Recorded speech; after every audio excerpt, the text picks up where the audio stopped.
Olá, turma, tudo bem com vocês? Para quem não me conhece, eu sou o Jonathan, professor de matemática e apelidado carinhosamente pelos meus alunos de Sorzinho, por isso o nome do canal.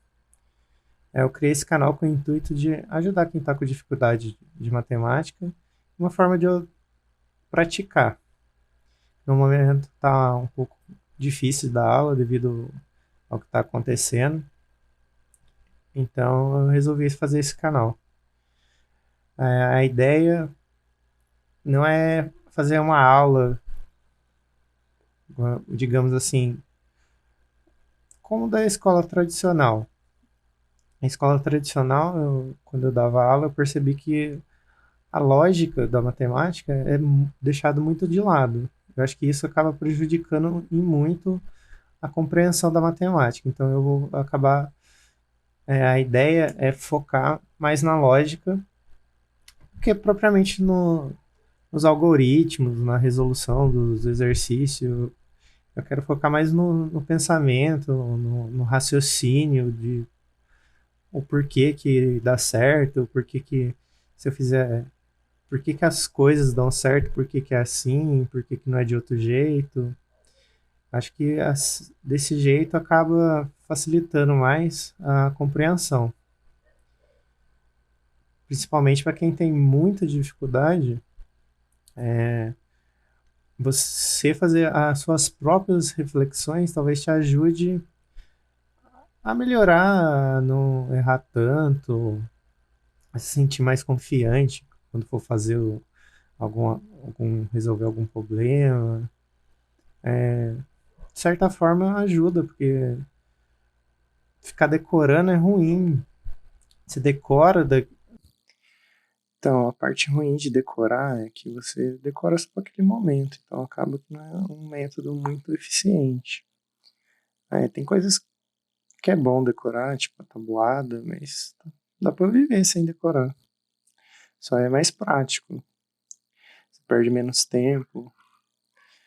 É mais em questão de praticidade você decorar algumas coisas, mas ficar decorando tudo é bem ruim, porque você decora e acaba esquecendo. Então, o intuito é mais os porquês de como aquilo funciona do que propriamente decorar. Mais focado na parte de compreensão e no pensamento de por que aquilo é desse jeito?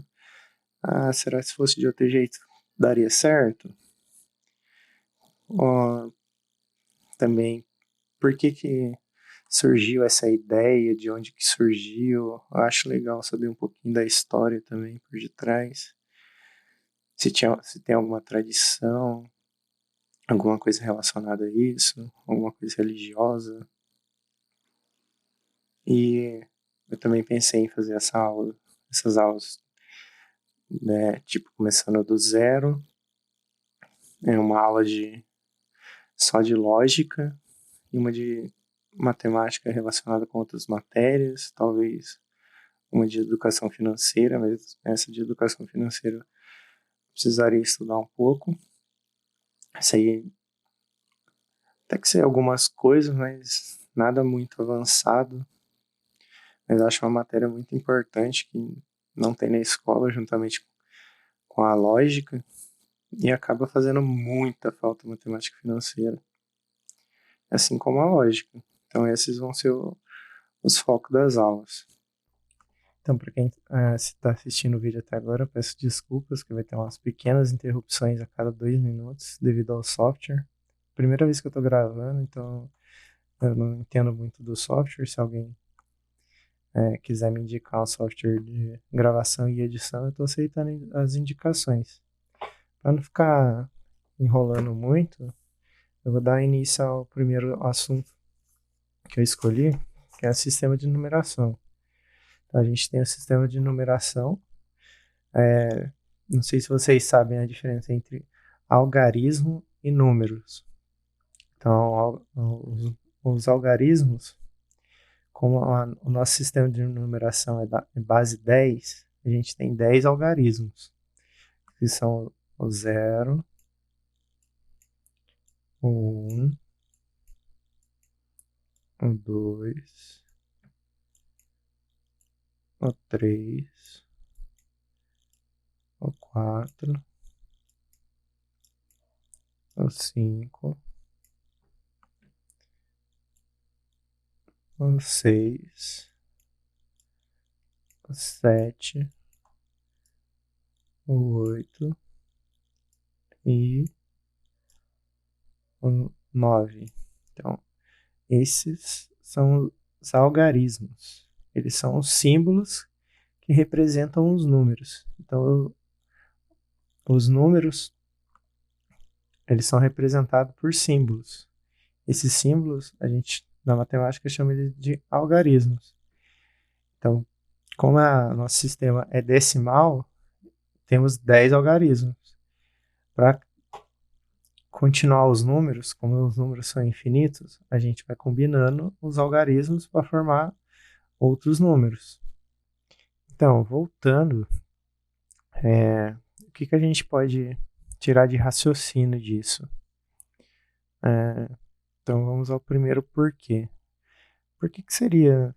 Por que a gente usa o sistema de base decimal e não um sistema de base binário, ou trinário, ou qualquer outro que seja?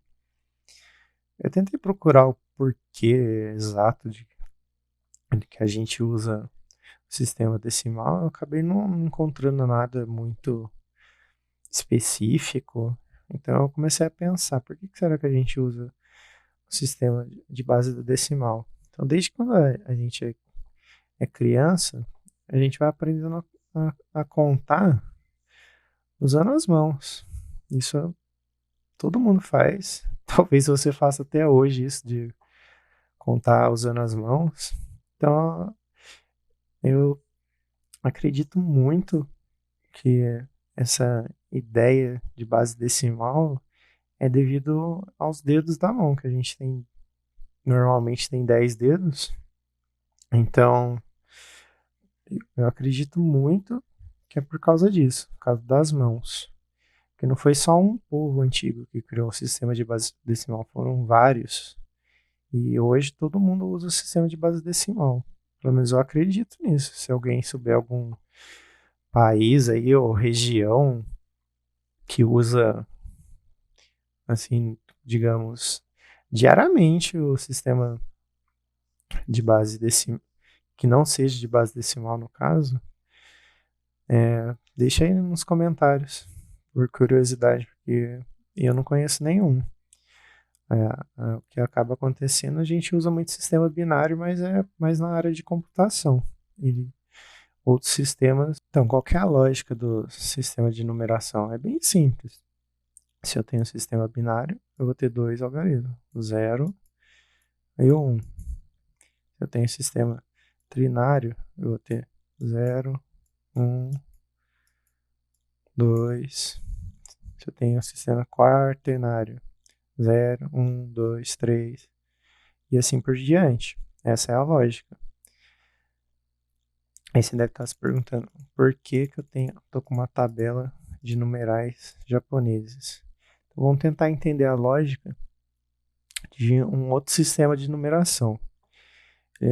Ele é um sistema de base 10, igual ao nosso, só que ele é um pouquinho diferente na lógica.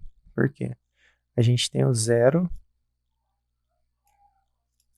para eles não tem valor nenhum, assim como o nosso zero. Só que o símbolo do zero, ele é exclusivo para o zero. Já a diferença está no 10. Por quê? Porque o nosso 10 é a combinação do algarismo 1 e o 0. Já para eles, é essa cruz. Então, o nosso 11 é o algarismo 1 e o algarismo 1. O deles já é o 10, que é essa cruz, e mais o 1, que seria o 11. O 12 é o 10 mais o 2, olha aqui. Depois, e assim sucessivamente, ó, o 10 mais o 3. 10 mais o 4. Aí o que acontece quando chega no 20? Então, a partir do 20, a gente tem uma lógica parecida. A gente vai ter o símbolo do 2 mais o símbolo do 10.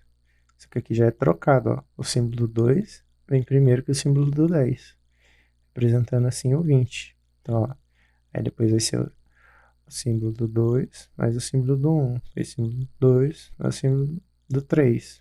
E assim sucessivamente. A mesma coisa que vale, ó. Se eu quiser escrever 50, eu vou pegar esse símbolo mais esse, certo? Então essa é a lógica. Então imagina se caísse um exercício para você avaliar como que seria o número 57. Então você iria fazer o símbolo lá do 50. Vou tentar desenhar o símbolo 50 mais o símbolo do 7. O que é interessante na língua japonesa é que a combinação, além dos símbolos, as palavras têm lógica. Porque olha aqui, o número 11 se chama Ju-ichi. Ju é o 10 e Ichi é 1. Então aqui você pode ver que tem uma lógica. Ju-ichi, então, ó, o 12 é Ju-ni. O 13, Ju-san. 14, Ju-shi. E o 10, desculpa, o 15 seria Ju-go, 16, Ju-rock e assim por diante. Então como é que seria o 57? Eu vou usar a mesma lógica, a partir do... Então, para o 50 ficaria como? Seria o go, ju. Como é 57, então só o 50 seria esse símbolo, que se lê goju, mais o nana. Correto? Então você pode usar essa lógica para os demais números que você quiser. Faz de conta, eu quero saber quanto que é o 93. Então vai ser Kyu Ju San. Ah, e depois do 100 vai ser a mesma ideia. Então eu vou ter o quê? Só que eu vou acrescentar a palavra Hakyu. Então eu vou ter Hakyu, vamos lá, 111. Hakyu Juichi. 157. Hakyu Goju Nana. Então vocês entenderam? Ó, você pode ir percebendo a lógica. Apesar de nunca ter visto assim o sistema japonês, você já encontrou a lógica de como é que ele funciona. Então você pode praticar isso com outros sistemas. Pode, sei lá, um sistema... geralmente os asiáticos eles têm uma própria simbologia numérica, acaba sendo um pouco diferente da nossa ocidental, mas eles usam esses símbolos mais comuns aqui que a gente usa para negociação. Então acaba que eles estudam o sistema de numeração deles, mais o nosso. Você pode procurar, sei lá, o sistema de numeração hebraico também, que é diferente, sistema de numeração coreano, chinês, e tentar encontrar alguma lógica. Então vocês podem procurar outros sistemas de numeração, como chinês, hebraico, mas dos povos asiáticos e ali do Oriente Médio, que eles acabam usando outro sistema de numeração. Aí você pode praticar para tentar encontrar alguma lógica, se tem alguma lógica, que nem o japonês tem uma lógica além dos símbolos, tem uma lógica nas palavras, que é bem legal. Parece simples, mas é assim que começa. Tem que começar a encontrar, primeiramente, lógica simples. Não adianta eu vir com alguma lógica super complexa, que não, a ideia é ir com calma em cada aula e melhorando o pensamento lógico. Então, acabou que o vídeo ficou maior do que eu pensava. Aí eu não quero fazer aulas longas, então eu vou encerrando o vídeo por aqui. agradecer a todo mundo que assistiu o vídeo por inteiro. Então, fiquem com Deus, um ótimo dia para vocês. E deixem aí sugestões de como é que ficou o vídeo, se eu me enrolei muito para falar, se dá sono, que dizem que eu tenho voz de sono, né? Mas isso daí já é um pouquinho mais difícil de resolver, mas eu posso tentar. Então, Deus abençoe vocês e até o próximo vídeo. Falou!